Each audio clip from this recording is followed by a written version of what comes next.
श्री गणेशाय नमः। हर हर महादेव। श्री शिव पुराण महात्म्य अध्याय प्रथम। शौनक जी के साधन विषयक प्रश्न करने पर सूत जी का उन्हें शिव पुराण की उत्कृष्ट महिमा सुनाना।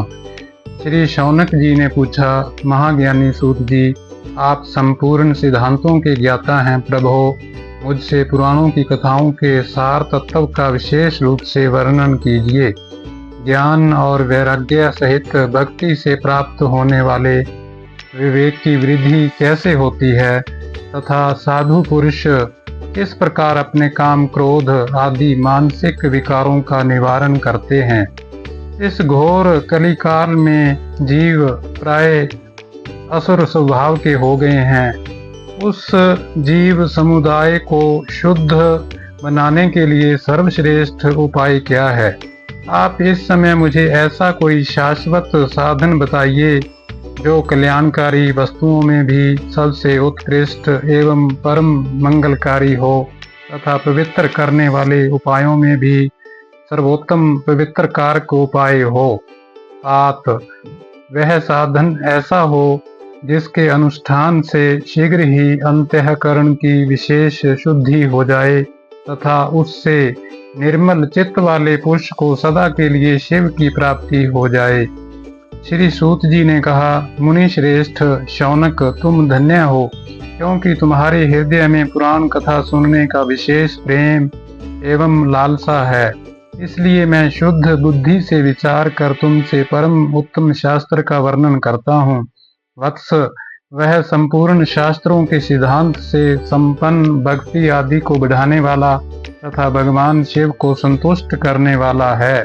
कानों के लिए रासायन अमृत स्वरूप तथा दिव्य है। तुम उसे श्रवण करो मुने। वह परम उत्तम शास्त्र है शिव पुराण, जिसका पूर्व काल में भगवान शिव ने ही प्रवचन किया था। यह काल रूपी सर्प से प्राप्त होने वाले महान त्रास का विनाश करने वाला उत्तम साधन है।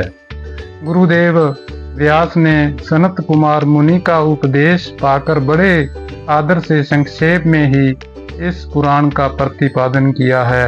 इस पुराण के परिणयन का उद्देश्य है कलयुग में उत्पन्न होने वाले मनुष्यों के परम हित का साधन।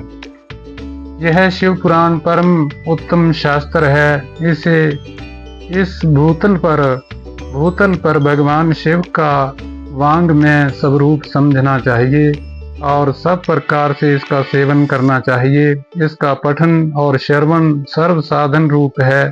इससे शिव भक्ति पाकर श्रेष्ठतम स्थिति में पहुंचा हुआ मनुष्य शीघ्र ही शिव पद को प्राप्त कर लेता है। इसलिए संपूर्ण यत्न करके मनुष्यों ने इस पुराण को पढ़ने की इच्छा की है अथवा इसके अध्ययन को अभीष्ट साधन माना है। इसी तरह इसका प्रेम पूर्वक श्रवण भी संपूर्ण मनोवांछित फलों को देने वाला है।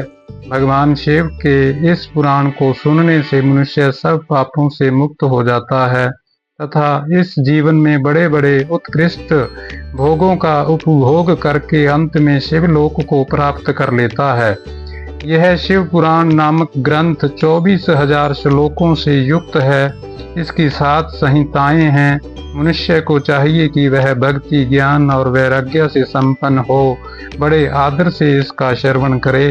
7 संहिताओं से युक्त यह दिव्य शिव पुराण पर ब्रह्म परमात्मा के समान विराजमान है और सबसे उत्कृष्ट गति प्रदान करने वाला है।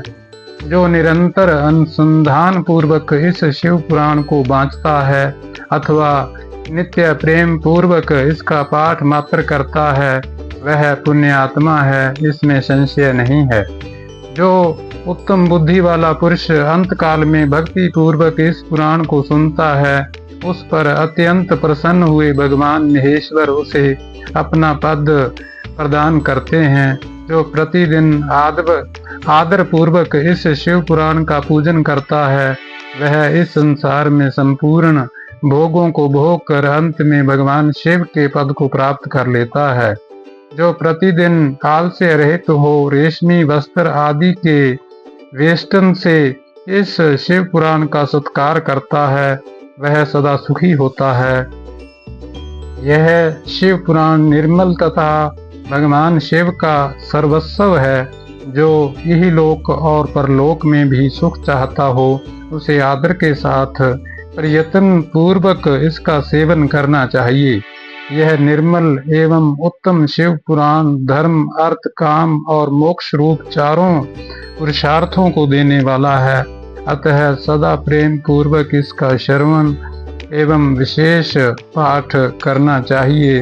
हर हर महादेव।